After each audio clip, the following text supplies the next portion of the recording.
So ngayon guys, ito yung bagong trabaho natin. Akyat tayo doon sa tuktok. Dito tayong gagaling sa baba. Ito guys, oh. Ito yung dumpsite area. Akyat tayo sa taas guys. Akyat tayo doon sa may tuktok na yun. Taas. Dito tayo dadaan.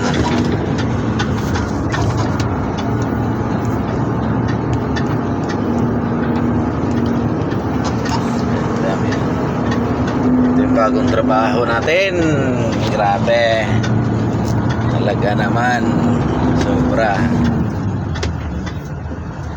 Giveaway muna tayo, giveaway kasi masyadong manang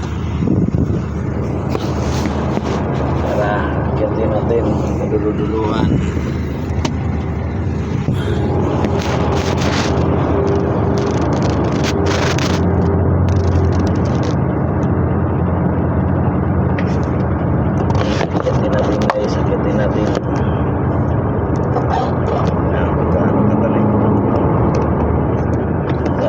Tarik. Ayan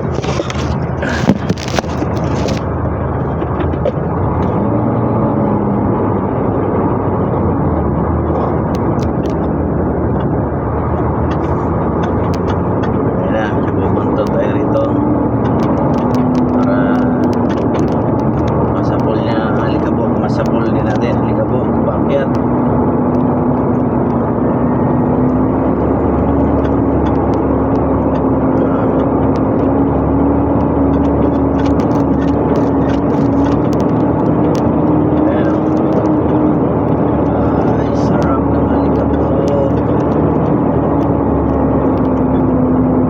Hiring pa dito guys, hiring pa, marami pang hiring dump truck driver.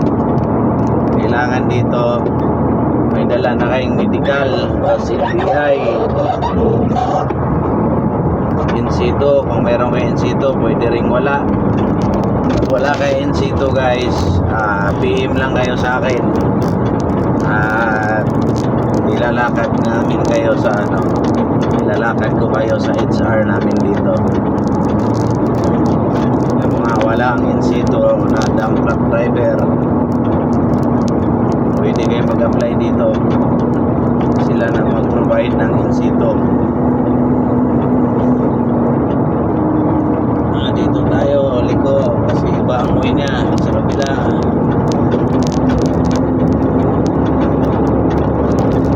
Nag-giveaway naman yung isa, tayo naman ang dadaan.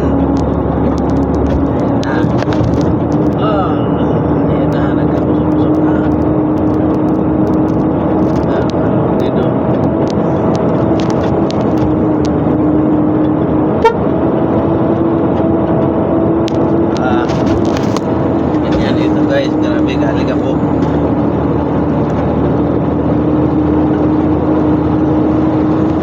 Lupit ng alikabok.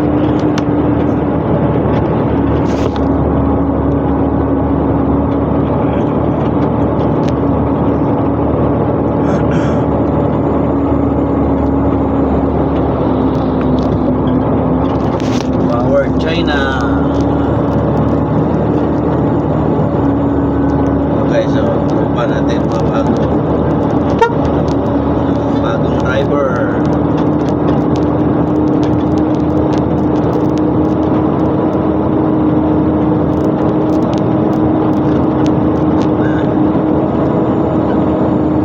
Kita pa ba? Wala na, hindi na makita. Sana ang daan, naray ko. Ayun, nagpakita din.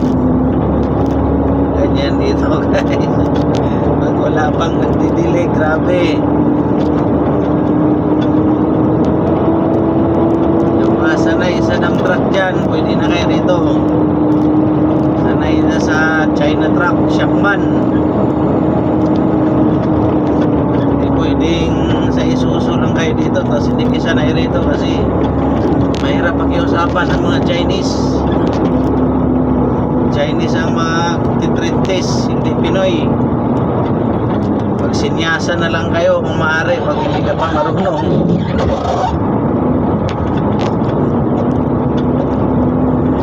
Stop na, buti ka, napitin tayo. Parang hindi pa ahon guys, pero grubing pa ahon yan. tayo, padaanin mo natin yung isa at medyo delikado. Pakurba yung kalsada at isang ano lang, isang truck lang pwede.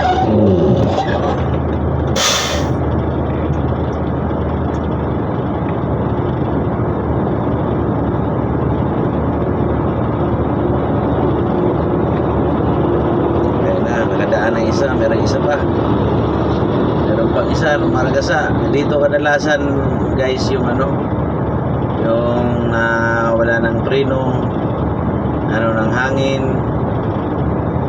lalo na pag walang mga water break, nila napapansin na wala na silang tubig, naubos yung hangin. Kailangan dito, pag alam mong wala ka ng hangin, alam mo na gagawin mo. Ayan pa, may isa pa. Hindi pa tayo makakasingit kasi pakurba kasi yung kalsada.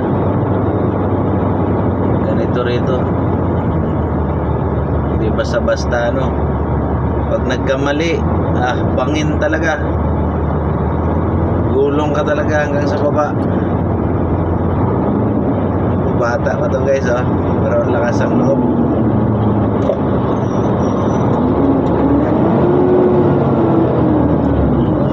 Wala na. Sana wala nang parating para hindi tayo mahirapan sa tumang kalisod. Mahirap yung mahirapan sa tumang kalisod.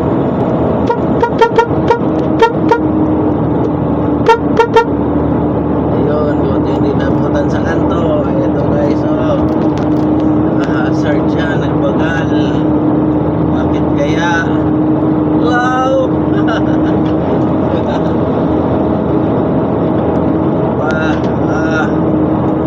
Grabe.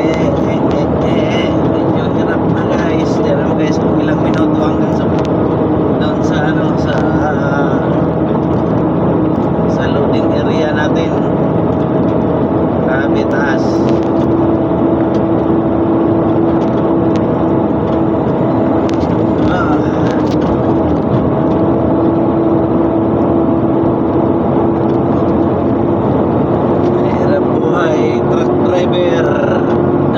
Driver pala. Dito ka sa bundok ma-assign, talagang mapalaban ka. Pero dito guys, dandahan lang kasi arawan naman dito, hindi berbiyahe. Ano lang ng mga inject, masyadong ano sa oras. Pag oras ng trabaho.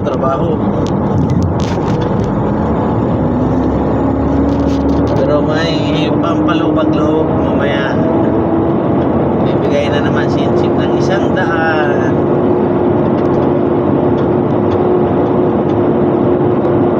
Automatic straight time kasi ito guys. Straight time 6 to 6. Ay ano pala, 6 to 5 lang pala. Pero ang nilalagay na ay inject 3.5 hours OT. Automatic.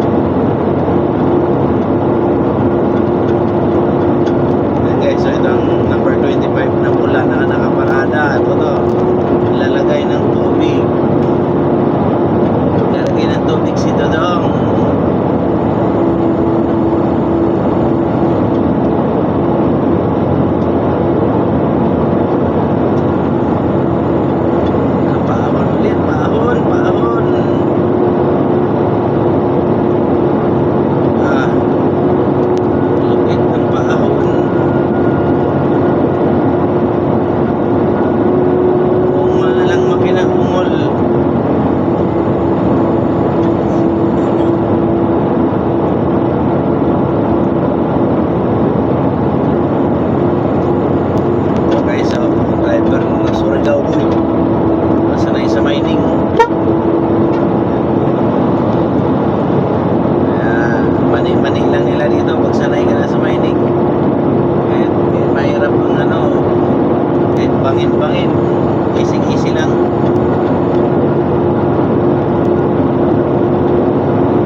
na para wala nang babaan.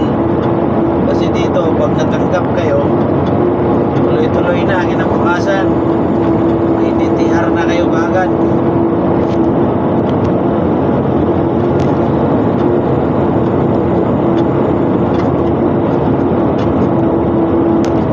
Okay, nasa tuktok tayo, pero sa kabila pa tayo mag-loading.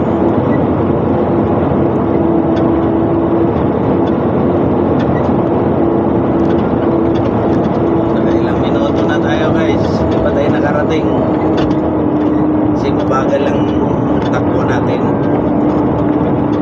Hindi mapapababa yung kalsada. Tsaka hindi naman purusahan ng trabaho rito. Basta gumagalaw ka lang.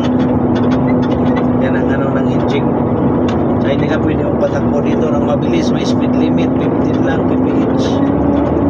15 kph lang mga idol, mga magpapatakbo rito. May safety po dito, may safety. Hindi basta-basta. Hindi ka pwede magmatulin.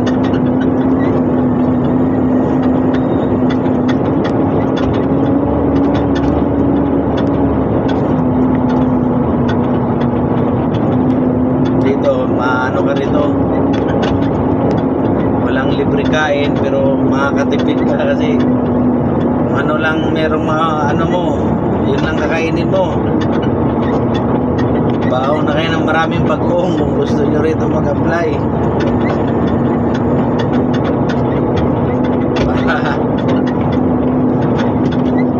May motor kayo, kailangan motor, baka medyo makapamili kayo.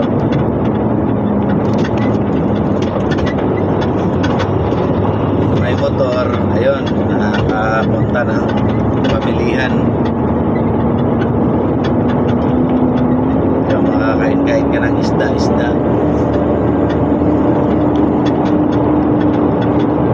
Pag ano naman, dito sa mga ano, yun, mga pagkain ng Chinese, yung mga tinda rito. May groceryhan dito, pagkain lang ng Chinese. Merong Pinoy doon, ano lang yun.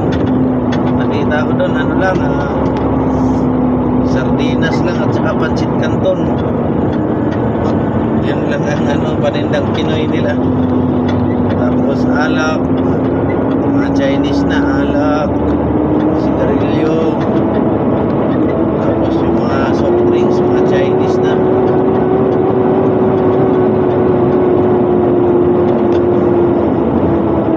Mga Chinese food.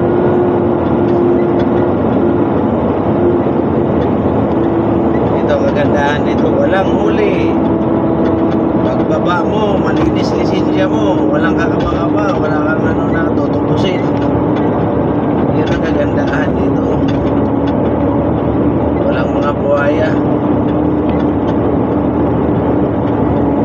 So doon tayo sa may bako na ano na yan, gumagalaw. Doon tayo maglo-loading na yan.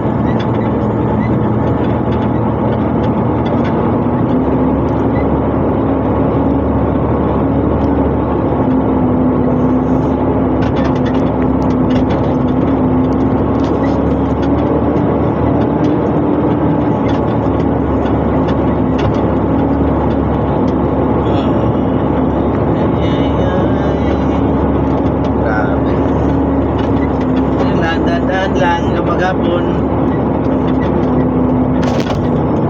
14 ano lang, 14 trips lang, ganito lang kabagal. Okay na. Alas 5 na.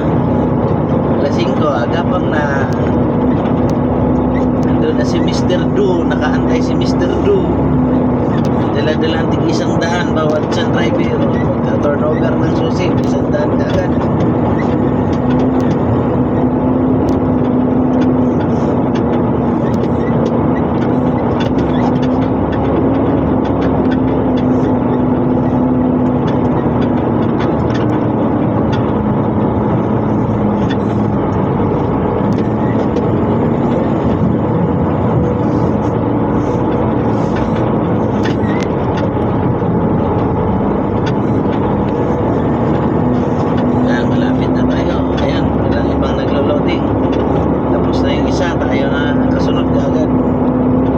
Operator ito guys, Chinese, si Mr. Wu. Siya rin ang pag may bagong driver, siya rin ang nag-routine, nagtitreat. Mabait siya, mabait. Kung marunong lang mag-Tagalog to, magaling din siguro. Patawa to eh, kasi pag nagsinyasan nga, natatawa siya, tatawa ka na lang kasi hindi mo maintindihan.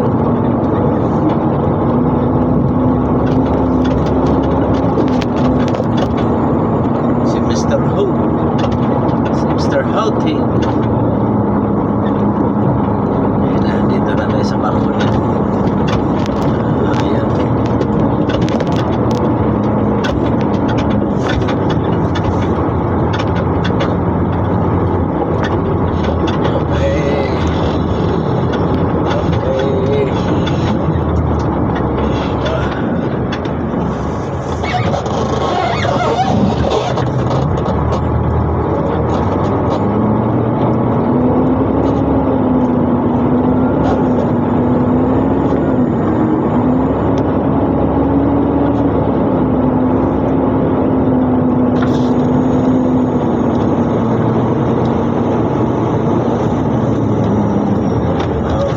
Ito na tayo guys. Bisa agad siya.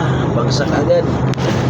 Lawak pa yan guys. May gumagalaw pa rin. May mga dump truck din sa taas. Kaso dito tayo na-assign na bako. Napakalawak pa ng matagal pa tong project na to. Ayan 16 minutes, 17 minutes. Andito na tayo galing sa galing sa unloading area hanggang loading area. Okay, thank you for watching guys.